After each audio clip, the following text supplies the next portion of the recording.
Number. समझ में आ गया यहाँ तक?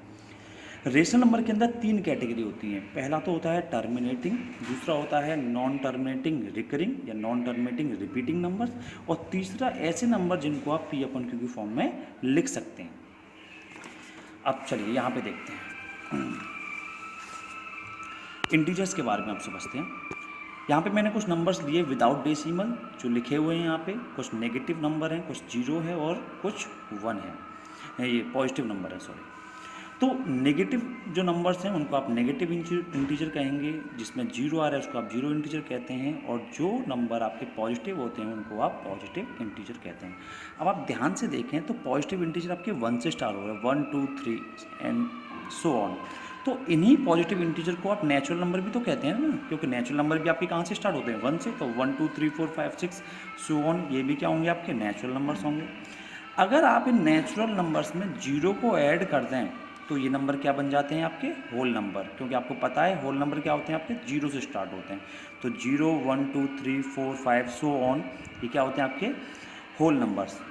अब आप थोड़ा ध्यान दीजिए, तो जितने भी इंटीजर्स आपको दे रखे हैं, अगर मैं इन सब में 1 का डिवाइड दे दूं तो देखिए माइनस का 3, तो माइनस का 3/1, यहाँ पे माइनस का 2/1, यहाँ माइनस का 1/1, यहाँ 0/1, यहाँ 1/1, यहाँ पे 2/1 और यहाँ पे 3/1।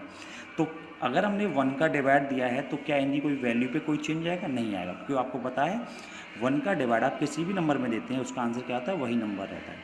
पर ये नंबर जब आपने इन इंटीजर्स में 1 का डिवाइड दिया तो आपने देखा कि ये सारे के सारे नंबर किस में आ गए, पी अपॉन क्यू की फॉर्म में आ गए। और जब ये पी अपॉन क्यू की फॉर्म में आ चुके हैं तो ये कैसे नंबर हो गए, आपके रेशनल नंबर। तो हम ये कह सकते हैं कि ये जितने भी इंटीजर्स होते हैं, ये इंटीजर्स, आप इन इंटीजर्स को पी अपॉन क्यू की फॉर्म में लिख सकते हो, और पी अपॉन क्यू की फॉर्म में लिखने की वजह से ये सभी इंटीजर जो होते हैं वो आपके कैसे नंबर हो जाते हैं, रेशनल नंबर। तो ये ध्यान रखिएगा, all integers are rational number. ठीक है, तो ये तो था आपका यहाँ पे रेशनल नंबर और इरेशनल नंबर का इंट्रोडक्शन। अब थोड़ा सा एक बात ध्यान दीजिए, इसी वजह से हमने कहा है कि all integers are rational number. तो हम ये कह सकते हैं कि विदाउट डेसिमल जो नंबर होते हैं उनको आप इंटीजर्स कहते हैं, और इंटीजर्स जो होते हैं वही तो आपके रेशनल नंबर होते हैं। इंटीजर्स आपके रेशनल नंबर के अंदर ही आते हैं। अब आप थोड़ा ध्यान दें तो यहाँ पे मैंने लिखा हुआ है रियल नंबर जो होता है वो इक्वल होता है rational number plus irrational number का सम, यानी कि रेशनल नंबर और इरेशनल नंबर दोनों को मिलाकर के जो नंबर्स होते हैं उन सभी नंबर्स को आप क्या कहते हैं, रियल नंबर। अब ऐसा क्यों, वो ध्यान दीजिए।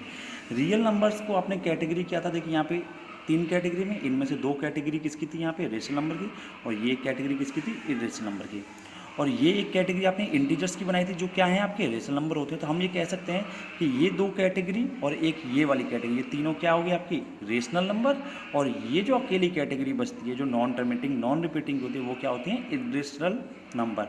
तो हम ये कह सकते हैं कि जितने भी रियल नंबर्स होते हैं वो आपके रेशनल नंबर और इरेशनल नंबर, इन दोनों नंबर से मिलकर के बने होते हैं।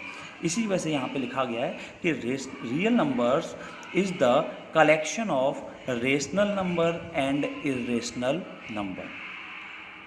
तो ये तो था आपका चैप्टर फर्स्ट का इंट्रोडक्शन। बाकी एक्सरसाइज के लिए मैं अगली वीडियो आपको बना के दूंगा, उसमें हम आपकी 1.1 एक्सरसाइज का सॉल्यूशन पढ़ेंगे। तब तक आप इस वीडियो को दोबारा से देखिएगा, जब तक समझ में नहीं आए इसको आप बार बार रिपीट करके आप देखते रहिए। आपकी ये मुझे यकीन है कि ये आपकी कुछ कॉन्सेप्ट्स को समझने में हेल्प करेगा। So thank you all of you, and पढ़ाई करते रहिए, घर पे रहिए, सुरक्षित रहिए। Thank you.